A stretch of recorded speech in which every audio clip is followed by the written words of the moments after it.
What's up guys, it's Tom here and welcome to a very exciting video. The Champions League draw has been made and I will analyze each and every group and predict which clubs will advance to the knockout stages, and Liverpool are in a fantastic group. But first I want to say massive congratulations to Alisson, who won the Best Goalkeeper of the Year award, the Uefa Best Goalkeeper of the Year, and also finally a Liverpool player again is the UEFA Men's Player of the Year, Virgil van Dijk.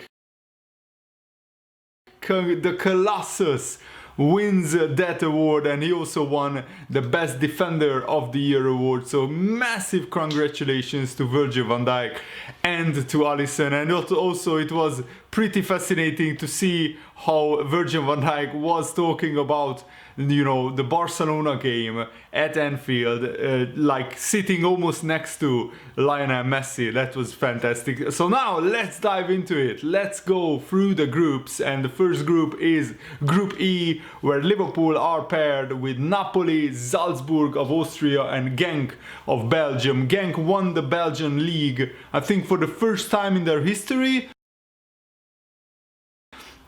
So this is an absolutely massive tournament for Genk. They haven't been in the Champions League in many years. I'm not sure if they actually ever competed in the tournament, but Salzburg is a Champions League regular, so we have to be careful, but at least you know, it's not too far away from England. And Napoli of Italy is going to be a very tough game. We lost at Napoli 1-0 away from home, and I'm sure that Napoli will want revenge for last season, where Liverpool knocked out Napoli by a 1-0 defeat at Anfield, and they only ended up in the Europa League. So I think Liverpool and Napoli will pretty comfortably go through in this group. It's actually very good that we don't have a team like PSG in this group either, which last season it was a group of death for the Liverpool team. So let me know, who do you predict to go through in the group stages of the Champions League? And in my opinion, the group of death is Group F with Barcelona, Dortmund, Inter and Slavia Praha. That is, I think, a devastating group, and it's very difficult to predict who will go through. I think Barcelona has the edge with Griezmann. They look like a very strong team, but Dortmund and Inter, it's a coin toss between who goes through. But let's go back to the Liverpool group, and we start with the most difficult game of the lot, Napoli away. And if we start with a defeat, that could make the group a little bit tricky, because then we will play catch up, because I'm sure that you know, Napoli, if they beat Liverpool at home, they will beat the other sides, and we could face Napoli again when they are on 12 points. So I think Liverpool cannot afford to lose that game, because then winning the group will be incredibly difficult, because I expect Napoli to win all their games apart from maybe the Liverpool games. But I also expect Liverpool to beat Salzburg and Genk home and away. The good news is that after playing Napoli in the first game, we play I think we play Salzburg and then we play Genk back to back, which will be good, because then we can rack up the points. And I think the first game will be crucial. If Liverpool could beat Napoli somehow in Naples, which is incredibly difficult to do, and not many teams win there. Not even Juventus can win there every season, so it's a very difficult place to go to. If Liverpool could somehow win that game, and I think we are well capable of it, then Liverpool could really push through and win the group with ease. And I really want the last game, which is, I think, Salzburg away, to not really matter, so we can rest some players, because that will come in the midst of the grueling December schedule, where Liverpool will play a lot of games, and we have to travel to the Middle East to play the Club World Cup tournament as well. Now let's talk about the group of death. So I think it's a coin toss between Dortmund and Inter. Inter look a lot stronger than last season because now they have signed Lukaku and Sensi and other good players, and you know, attacking wise they look very, very strong. They still have Icardi, but they also have Lautaro Martinez and Lukaku, so they have 3 world-class strikers in their team. And Dortmund also looks stronger than last season, but I'm not sure Dortmund is as strong as Inter. It's very difficult to predict because, yeah, Dortmund and Inter are pretty similar in terms of their strength. Slavia Praha, I mean, the owners' faces when they found out that they will be in this group in the Champions League draw, that Champions League draw, that said a lot. And let's go to actually from Group A onwards. I will analyze all the groups. So the Group A looks pretty straightforward with Paris Saint-Germain, Real Madrid, Club Brugge and Galatasaray. Mignolet of Club Brugge will be up against some very, very strong teams, and I expect Real Madrid and Paris Saint-Germain to go through pretty comfortably. When Eden Hazard comes back from his injury for Real Madrid, they will be a lot stronger than right now. But Galatasaray could cause some surprises. Club Brugge, I don't think they are on the same level as the other teams, so they will struggle in this one. Group B also looks a very strong group. Bayern Munich and Tottenham should go through on paper, but Crvena Zvezda, you know, last season they beat Liverpool and again they are in the Champions League, so at home they can be a tricky opponent for any team. And Olympiacos is also a very, very strong team, not as strong as maybe they were previously, but at home they can be dangerous to even Bayern and Tottenham. And Tottenham have to improve a lot if they want to go far in the Champions League, because at the moment their form and their performances are really, really bad. Group C, Man City got another easy group. Shakhtar Donetsk, Dinamo Zagreb and Atalanta. For the first time, Atalanta are in the Champions League after finishing in 4th place in the Serie A, and I'm really looking forward to seeing what they can do in the Champions League, especially against Manchester City. Shakhtar Donetsk are maybe not as strong as they were in previous years, but they could also at home pose an upset to Man City. So I think Man City will comfortably win this group, no question about that. Group D is a very, very strong group. Juventus and Atletico Madrid, of course, are the heavy favorites, but Leverkusen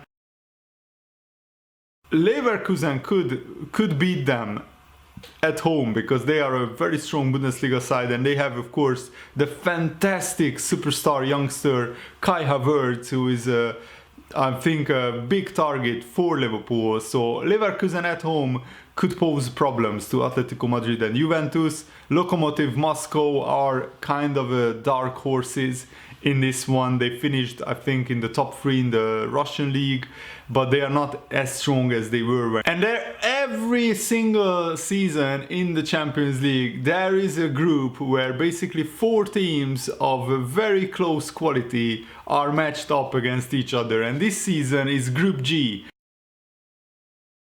Zenit St. Petersburg, Benfica, Lyon and RB Leipzig. Very, very balanced group. I think Leipzig stand out, even though they are in the 4th seed. They really stand out. They are at the moment the 2nd or maybe 3rd best team in the Bundesliga. So I think they should go through, and then it will be a big battle for 2nd place with Lyon, Benfica and Zenit. That could really, really balance it out. I can expect this group to have 4 teams with still a chance to qualify before the last match day. That's how close this group will be, in my opinion. So I think there will be a lot of surprises in this one. Group H is also a very interesting group. Chelsea return to the Champions League and they will face Ajax and Valencia and Lille. So on paper you would say Chelsea are big favorites, but without Eden Hazard, without Morata, without Higuain, I'm not sure Chelsea will have enough goals in them to really dominate this group. I expect Ajax and Valencia to make it very, very difficult for Chelsea to win the group. And if Chelsea win it, fair play, but if they don't, it won't be like the biggest shock. And even Lille, even though they lost some big players, including Nicolas Pepe, who went to Arsenal, even Lille could cause some surprises. And Valencia, I'm really looking forward to seeing them in the Champions League again, and just to see how they will do this season. And I'm just really looking forward to the Champions League draw. So just to recap, my teams for the knockout stages are Paris Saint-Germain and Real Madrid from Group A, Bayern Munich and Tottenham from Group B, Man City and Atalanta will go through in Group C, in my opinion. Juventus and Atletico Madrid go through from Group D. Napoli and Liverpool, or Liverpool and Napoli will go through from Group E. I think Liverpool will win that group. Barcelona and I think Dortmund will go through. I'm not sure if the Inter will gel enough. Dortmund are playing together, you know, for a few years now. This young team is really growing together, and Inter, they signed a lot of players, and I'm not sure they will straight away function as they want. So from Group F, I think Barcelona and Dortmund will go through, but Barcelona and Inter wouldn't surprise me. But if Barcelona went out and Dortmund and Inter went through, that would be a big shock for me. In Group G, I think Leipzig and Lyon will go through, but Benfica and Zenit are also strong teams, so it's very difficult to predict, but my prediction is Leipzig and Lyon. And from Group H, I think it will be Chelsea and Valencia. And yes, I think Ajax will only end up in the Europa League because Valencia are just a stronger team now. Ajax still have a lot of good players, but don't forget that Ajax lost De Ligt, they lost Frankie de Jong. They still kept a lot of good players. Tadic, Huntelaar, David Neres, Kevin Dolberg, Hakim Ziyech. So Ajax still have a lot of star players, but I think that Valencia, they just have a lot of quality. They are again favorites to finish in the top 4 in Spain.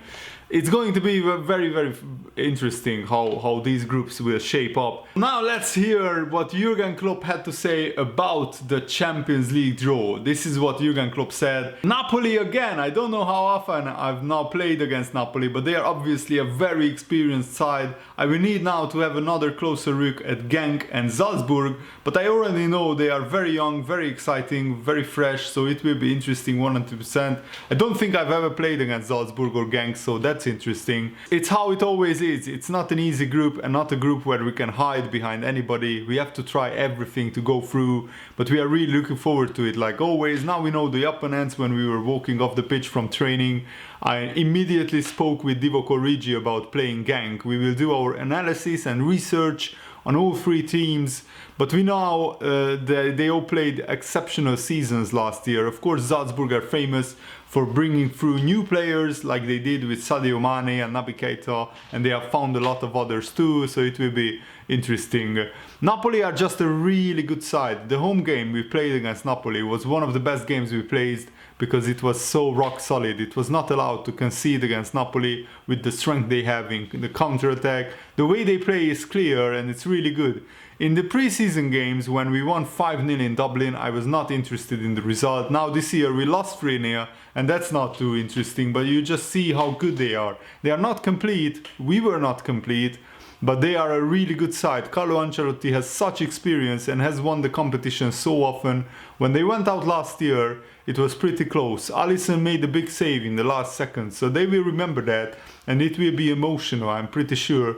With the other 2 teams, I know how people are, and immediately they will say these are the 2 smaller teams of the group. They are not. I am not sure how it is for Genk, but for Salzburg, they fought for so long and so hard to be part of the Champions League, so they will fight with whatever they have. They will have 30,000 fans in the stadium who will show how long they were waiting for it. That's the group, so now let's prepare for it. And Jurgen Klopp also commented on Van Dijk winning the Men's Player of the Year award. Brilliant, it's really big. I wanted to call him immediately, but he had to go on stage. I'm so happy for him. I'm happy for us as well, because he knows that without the boys around him, he cannot win that prize. It's a prize for all of us. It's such an important information for football, such an important sign for football that it's a really rare that the defender wins this award. Yes, we all love goals, we want to score them and see them, but more and more people get excited about defending. Virg is an exceptional defender, in the moment 100% the best defender in the world, so he deserves that prize, absolutely. It's now the icing on the cake of the Champions League campaign last year. It's really big and I'm completely happy for him and his family. On Alisson receiving the goalkeeping award, congratulations as well, Jurgen Klopp said. I would say well deserved. He had exceptional saves. In the final he made it look like all these finishes of Tottenham were so easy to save them, but they were not. He kept his nerves, calmed the game down in the right moment, made it quick in the right moment, saved our lives so often, so it's deserved. In the first season with us and immediately winning the Champions League, what a year he had. He won the Champions League, won the Copa America, and now he's the best goalie of the last year, 100%. For me, he's the best goalie in the world at the moment. We just have to make sure it stays like this. He's now injured. When he's back, we are really all waiting for that already, even when Adrian is doing an incredible job, sending 2 players there and both winning the competition they are in. It's big. It's a really big day for Liverpool, and the excitement to go again in the Champions League. Of course, we think now about the Champions League and that's it.